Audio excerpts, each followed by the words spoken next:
쌍방울 그룹 불법 대북 송금 사건 등으로 구속 기소된 이화영 전 경기도 평화부지사 1심 재판 결과 징역 9년 6개월이 선고됐는데요. 재판부의 판단, 이슈와 법률 박시영 변호사와 함께 자세히 들여다보도록 하겠습니다.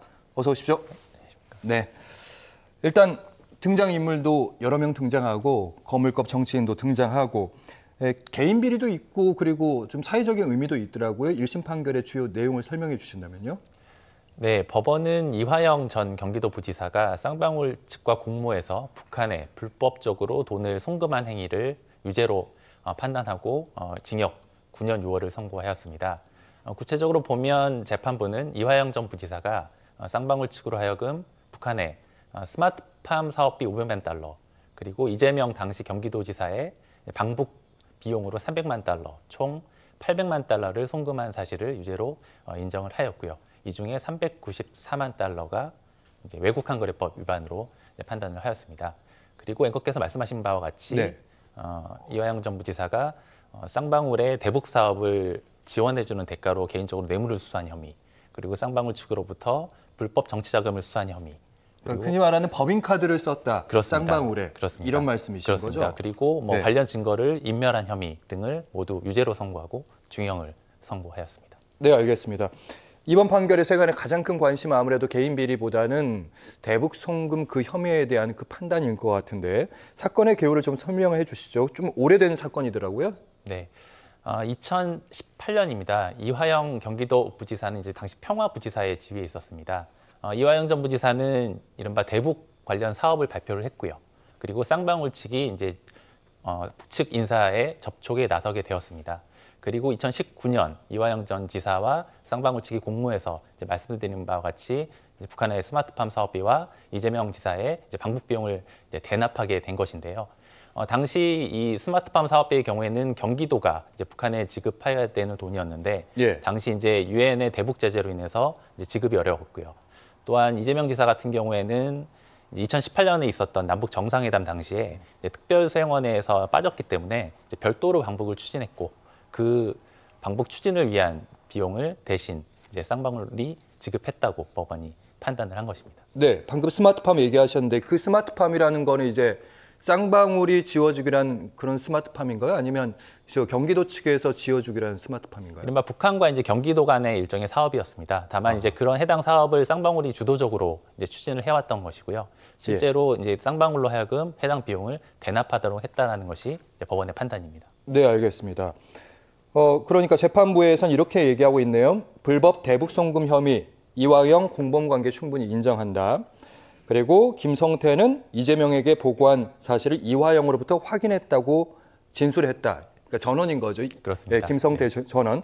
거기는 인정했는데 다만 이재명 지사에 대한 직접적인 언급은 좀 없더라고요. 예. 네, 그렇습니다. 법원은 그 이재명 대표가 해당 대납 여부에 대해서 이화영 전 부지사로부터 보고를 받았는지 그리고 이를 승인했는지 여부는 이 사건의 공소 사실에 해당되지 않기 때문에 판단을 하지는 않았습니다. 예. 다만 뭐 이런 류의 사건에서 이화영 전 부지사가 최종 책임자인지 아니면 뭐 중간 책임자인지 즉 뭐 더 그 최종 의사결정권자가 있는지 여부는 사실은 이화영 전 부지사의 양형을 선고함에 있어서도 사실은 중요한 사항입니다. 예. 따라서 재판부가 그 부분에 대해서도 일정 부분 판단을 하지 않을까라는 것이 이제 일반적인 예상이었는데요. 이제 법원은 공소사실이 아니기 때문에 해당 부분에 대한 판단을 보류를 하였습니다. 네, 알겠습니다. 일단 이재명 대표는 지금 재판을 여러 건을 지금 받고 있는데 이번 대북 송금 사건과 관련해서 그러니까 검찰이 의심하고 있는 거는 대북 송금의 가장 큰 정점에는 이재명 대표가 있다. 이화영 지사는 아예 이건 대북 송금이 아니었다. 뭐 이런 입장인 건데 나랑 관련이 없는 얘기다. 김성태 진술만 김성태 쌍방울 회장의 진술만을 재판부가 인정한 것이 뭐 이런 입장인 것 같은데 검찰이 일단 추가 기소에 나서겠다 이런 입장을 밝혔더라고요. 네. 그렇습니다. 검찰의 이재명 대표에 대한 추가 기소는 예견된 수순으로 보입니다. 우선 그 이재명 대표와 관련돼서 이미 작년 9월에 이화영 부지사가 지금 그 받았던 혐의로 동일한 혐의와 뭐 제3자 뇌물수수죄 등의 혐의로 구속영장이 청구된 바가 있습니다. 예. 당시 검찰은 구속영장 청구서에 이화영 전 부지사로부터 이재명 지사가 뭐 17차례 정도 보고를 받았다라는 내용을 청구서에 기재를 했던 것으로 지금 알려져 있는데요. 다만 당시 이제 영장 담당 판사는 공모 여부에 대해서는 다툼의 여지가 있다라고 판단을 하고 이제 구속영장을 기각한 바 있습니다. 이재명 대표와의 혐의와 관련해서 자신의 방북 비용을 대납한 사실이 있는지, 그리고 본인이 그 내용을 보고를 받았는지 여부가 말하자면 두 가지 핵심 쟁점인데, 예. 앞단에 말씀드렸던 부분이 이번 이화영 전 지사의 재판에서 사실로 인정됐기 때문에 검찰은 이재명 대표에 대한 추가 기소를 할 것으로 보입니다. 예, 추가 기소할 가능성이 높다는 그런 말씀. 뭐 조선일보에는 이번 주 중에 추가 기소하는 거 아니냐 뭐 이런 얘기도 있었는데요. 살펴보도록 하겠고, 그러면 일단 추가 기소 시의 핵심 쟁점에 대해서 저희가 좀 짚어보도록 할 텐데, 이재명 지사의 혐의 방금 어떤 부분이 있는 거지, 그리고 이재명 지사는 어떤 부분에 대해서 방어를 펼쳐야 되는지 그 입장을 분석해 주신다면요. 네, 이제 이재명 대표 입장에서는 뭐 이화영 전 부지사에 대한 재판에서 북한에 대한 송금 사실이 사실로 확정이 되었지만, 유죄로 인정이 되었지만, 예. 만약에 본인에 대해서 추가 기소가 이루어진다면 해당 부분은 뭐 다툴 것으로 예상이 됩니다. 다만 그 본인이 보고를 받았는지, 그리고 해당 그 송금이나 이런 부분들을 승인을 했는지 여부에 대해서는 판단이 이루어지지 않았기 때문에 해당 부분을 중점적으로 다툴 것으로 보입니다. 사실 북한에 송금을 했는지 여부는 객관적인 증거들이 있었던 것으로 보입니다. 뭐 경기도청에서 관련된 문건들이 나왔고요. 다만 이화영 전 부지사로부터 본인이 보고를 받았는지 여부는 두 사람 간의 관계에 있는 내용이고, 뭐 객관적인 증거라는 게 있기가 어렵습니다. 특히 이화영 전 부지사의 경우에는 최초 검찰에서 뭐 이재명 대표에게 보고했다라고 진술을 했다가 예. 해당 진술을 이제 번복을 했습니다. 했죠. 예. 따라서 법원 입장에서는 오로지 이화영 전 부지사의 진술에 근거해서 뭐 보고 사실이나 승인 여부를 판단하기는 어려울 것 같고요. 당시 해당 사업의 성격, 그 두 사람의 관계, 그리고 이재명 경기도지사가 그 지위에 비춰봤을 때 해당 내용을 보고 받았을 것으로 보는 것이 뭐 타당한지, 나아가 이화영 전 부지사가 개인적인 이익을 도모했을 가능성이 있는지, 예. 말하자면 보고 없이 별도로 본인 단독으로. 책임하에서 예. 했는지 했을지, 이런 부분들을 이제 종합적으로 고려해서 해당 사업에 이재명 대표가 관여되어 있었는지 여부를 이제 판단할 것으로 예상됩니다. 네.